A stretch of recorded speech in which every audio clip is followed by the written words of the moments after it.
매크로가 감옥에서 편지를 썼습니다. 조선일보가 편지를 전하고 있는데요. 편지 내용을 드루킹은 이 옥중 편지에 탄원서라는 제목을 붙였습니다. 내용이 좀 다소 길지만 제가 주요 내용을 전해드리겠습니다.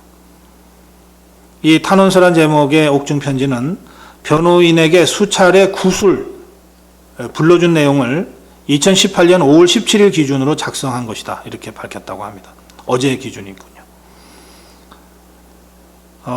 조선일보의 입장은 이렇습니다. 현 단계에서 드루킹의 이 편지가 모두 진실인지는 확인할 수 없으나 독자의 알 권리를 위해서 게재한다 그랬고요. 이 편지와 관련된 김경수 전 의원 측에 반론할 게 있으면 반론하라고 요청을 한 부분에 대해서 김경수 전 의원 측이 반응하지 않겠다. 이렇게 반응하지 않겠다는 답변을 일관해서 김경수 전 의원 측의 입장은 전하지 못한다. 이걸 사전에 설명하고 편지를 중요 내용을 전하고 있습니다. 자, 편지 내용입니다. 저는 서울구치소 독방에 수감되어 있습니다. 가족 접견과 서신 교환조차 허용되지 않는 상태입니다.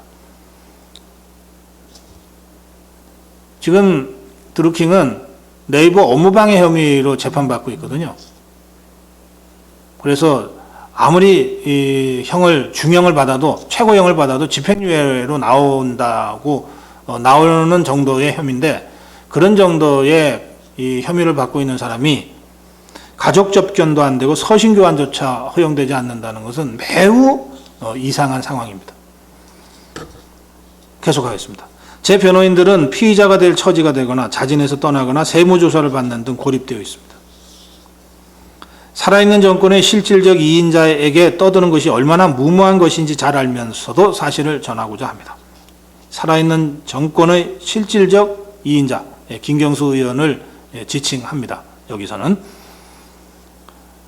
근데 왜 이 편지를 쓰기로 했는가? 특검이 시작돼도 진실이 덮일 것이 명백해졌기 때문입니다. 언론에 보도된 여야 특검과 관련된 여야 합의 내용과 최근 저를 둘러싼 검찰의 태도 변화를 통해 특검은 무용지물이며 검찰에서는 아무것도 밝혀낼 수 없다고 생각하게 됐습니다. 검찰은 사건을 축소하고 모든 죄를 저와 경공모에 뒤집어 씌우려 한다는 느낌을 강하게 받게 했습니다. 이에 목숨 걸고 진실을 말하고자 합니다. 이렇게 시작됩니다. 드루킹은 저는 짧은 기간이지만 포항 노사모의 창립 멤버이며 2002년부터 온라인에 글을 써오던 뚜렷한 친노무현 성향입니다. 2016년 9월부터 선풀운동을 펼치게 된 데 사연이 있습니다. 그해 한나라당 측 선거 관계자로부터 2007년 대선에 사용되었던 댓글 기계에 대한 구체적 정보를 입수했습니다. 바로 그때 2007년과 2012년 대선 패배가 이 댓글 기계 부대의 맹활약 때문임을 알았습니다. 그래서 2016년 9월 김경수 의원이 파주의 제 사무실로 찾아왔을 때 상대 측, 한나라당, 새누리당 측입니다. 상대 측의 댓글 기계에 대해 이야기하고 2016년 10월에는 저들에 대항해서 한나라당, 새누리당에 대항해서 매크로 프로그램을 만들 것을 결정하고 김경수 의원에게 일명 킹크랩을 브리핑하고 프로토타입이 작동되는 모바일 형태의 매크로를 제 사무실에서 직접 보여주게 됩니다. 김경수 의원은 그때 카니발을 타고 제 사무실에 와서 2층의 강의장에서 제 브리핑을 받은 후 모바일 매크로가 작동되는 것도 직접 확인하였습니다. 그때 제가 모든 책임은 제가 지고 문제가 생기면 감옥에 가겠습니다. 다만 의원님의 허락이나 적어도 동의가 없다면 저희도 이것을 할 수는 없습니다. 그러니 고개를 끄덕여서라도 허락해 주십시오라고 말했습니다. 김경수 의원이 고개를 끄덕여서 저는 그럼 집행하겠습니다 라고 말했습니다. 김경수 의원은 프로토타입의 기계를 보여준 데 대하여 뭘 이런 걸 보여주고 그러느냐, 그냥 알아서 하지 라고 말했고, 저는 문을 나서는 김경수 의원에게 그럼 못 보신 걸로 하겠습니다 라고 말했습니다. 김경수 의원은 아마 첫 만남부터 극히 위험 요소를 가지고 있다고 판단했기 때문인지 친밀한 관계임에도 흔적만은 남기지 않으려고 애썼습니다.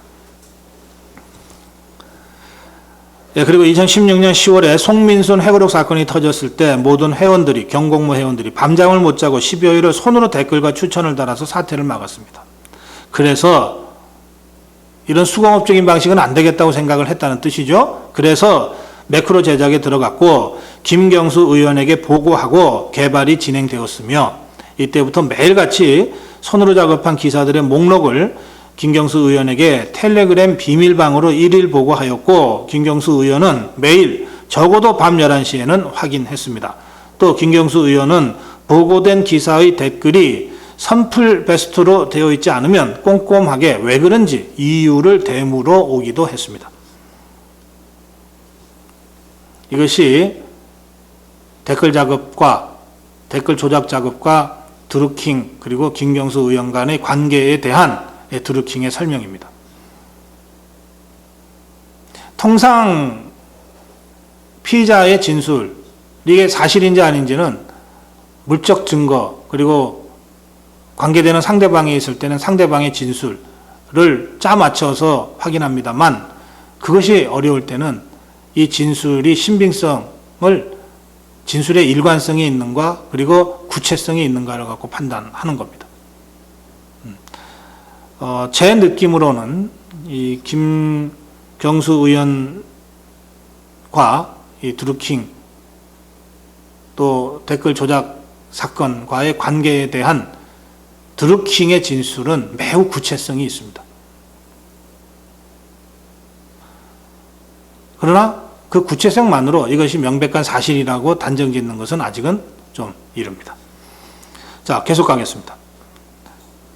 경공모는 대선 경선에서 300명, 500명씩 5군데 순회 경선 현장에 각자 자비를 들여서 참가해 문재인 후보를 지지하였고 어떤 금전적 보상을 받은 적이 없습니다. 이것은 동영상을 통해서 확인된 바 있고요. 이 순회 경선 현장에 김정숙 후보 부인이 문재인 후보의 부인 김정숙 씨가 이 경인선을 찾아서 5번이나 경인선 하면서 찾아가서 격려, 인정감을 주려고 했던 장면 동영상으로 여러분들 다 보셔서 기억하실 겁니다. 그리고 바로 그 현장에 김경수 의원이 김정숙 여사를 근접 수행했던 것도 다 알고 있는 사실입니다. 자, 마지막으로 김경수를 본 2018년 2월 20일 김경수 의원은 저를 보고 야릇하게 웃으며 오사카는 너무 커서 안 돼 이러면서 본심을 드러냈습니다. 2018년 2월 20일경에 의원회관을 찾아가 다투었고 3월 17일경에는 오사카 총영사 약속을 지키는지 보겠다는 문자를 보냈고 김경수 의원은 이것을 자신에 대한 반협박이라고 언론에 대고 주장했습니다. 3월 17일, 3월 18일경 저는 계속된 그의 기망 행위에 분노하여 이러한 행위와 불법적인 일들에 대해 3월 20일경 언론에 털어놓겠다고 알렸습니다. 그 다음 날인 3월 21일 사무실이 압수수색되었고 모든 자료를 빼앗겼으며 저는 긴급 체포 후 오늘까지 영의의 몸이 되어서 가족 접견과 서신 교환까지 금지되어 있는 상태입니다. 이렇게 되는 겁니다. 검찰은 4월 30일경에는 기조가 바뀌었다면서 당장이라도 김경수 의원을 수사하고 잡아들일 것처럼 하다가 5월 14일에는 과연 그럴 의지가 있느냐, 김경수 의원을 조사할 의지가 있느냐는 드루킹의 질문에 답변하지 않았다고 합니다. 다른 피고인의 조사 시에는 모르는 검사가 들어와 김경수와 관련된 진술은 빼라고 지시했다고 들었습니다. 이 사건의 최종 지시자이며 모든 보고를 다 받았고 초기부터 매크로 프로그램의 존재 여부를 알았으며 사실상 이 사건의 주범인 김경수 의원을 기소하지 않고 저나 경공모 회원들만 엮어서 단죄한다면 그것은 말도 안 되는 것이며 경찰과 검찰의 직무유기 행위입니다. 저는 나가서 거짓말 탐지기로 위의 내용을 모두 검사해도 좋고 대질도 원합니다. 이 사건의 최종 지시자, 보고받은 자이며 책임자인 김경수 의원도 우리와 함께 법정에 서서 죗값을 치르기를 권하는 바입니다. 드루킹의 편지는 이렇게 마무리하고 있습니다. 저는 마지막 부분이요. 이 사건의 최종 지시자 보고받은 자임의 책임자인 김경수 의원도 라고 하는 대목을 보면서 여러 가지 생각을 하게 됐습니다. 과연 드루킹의 편지대로 이 사건의 최종 지시자, 보고받은 자, 책임자가 김경수 의원일까? 아니면 김경수 의원도 또 다른 누군가에게 보고하고 지시받지는 않았을까? 이 정치권의 그 위계 서열 구조를 조금이라도 안다면 저의 이런 문제 제기는 뭐 합리적 의심으로 제기될 수 있다고 이해하실 겁니다.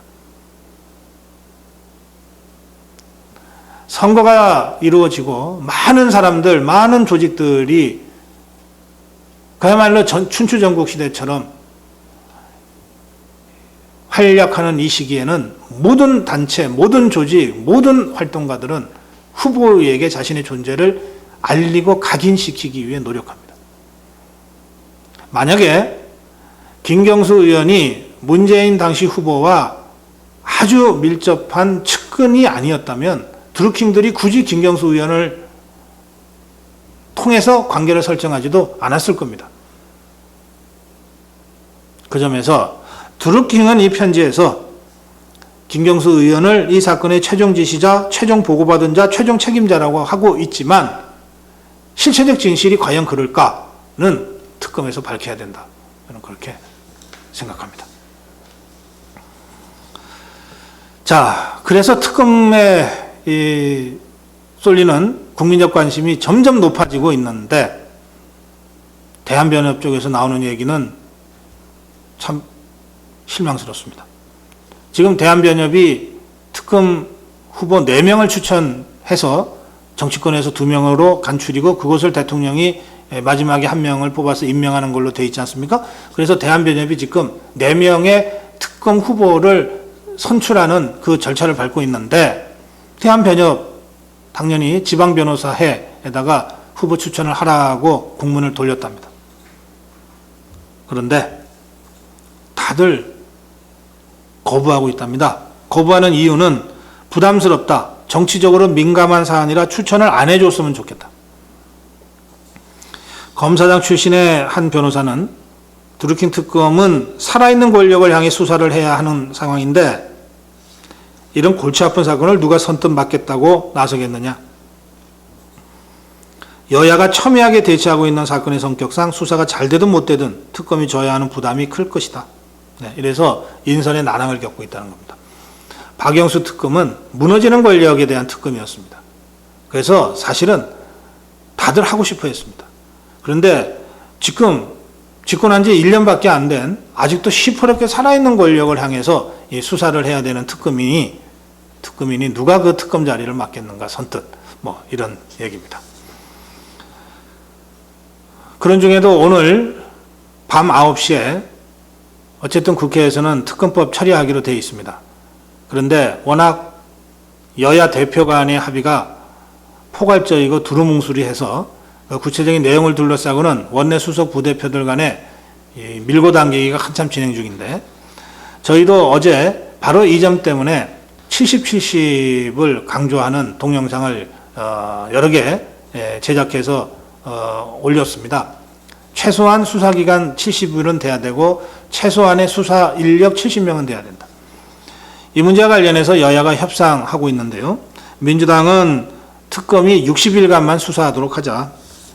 그리고 한 차례에 한해서 30일간 수사기간을 연장하도록 하자. 최소 60, 최대 90. 이거 애초에 민주당 안에서 좀 양보가 나온 겁니다. 그리고 파견검사 수는 10명 이하로 하자. 이렇게 제안하고 있습니다. 이에 대해서 한국당은 최소 90일 이상 수사해야 하고 그리고 파견검사 수는 20명으로 하자. 이렇게 맞서고 있습니다. 이 어느 지점에선가 타결이 될 것인데요. 다시 한번 말씀드립니다. 드루킹 편지에서도 정황이 드러나고 있는데 이것은 드루킹 개인의 일탈 사건이 아닙니다. 뭐 네이버 업무방해 사건이 아닙니다. 대선 전부터 조직적으로 진행된 그리고 정치 권력과의 아주 깊은 관계 속에서 이루어진 이런 사건이라면 그렇다면 이것을 수사하는데 최소한의 수사기관과 수사 인력이 확보돼야 됩니다. 그래서 최소 수사기간 70일, 최소 수사 인력 70명, 이것을 저희가 제안하고 있습니다. 아마 지금 이 시간에도 여야 원내 수석 부대표들 간에는 이 문제를 둘러싸고 치열한 이 협상이 이루어질 것인데요. 어쨌든 저희들이 생각하는 70, 70은 마지노선이라고 하는 점을 야권에서 분명하게 인식하고 좀 제대로 된 협상, 그래서 최소한의 수사와 그를 통한 국민적 의혹의 해소가 되는 이런 특검으로 가도록 마지막까지 최선을 다해 주실 것을 강력하게 촉구합니다.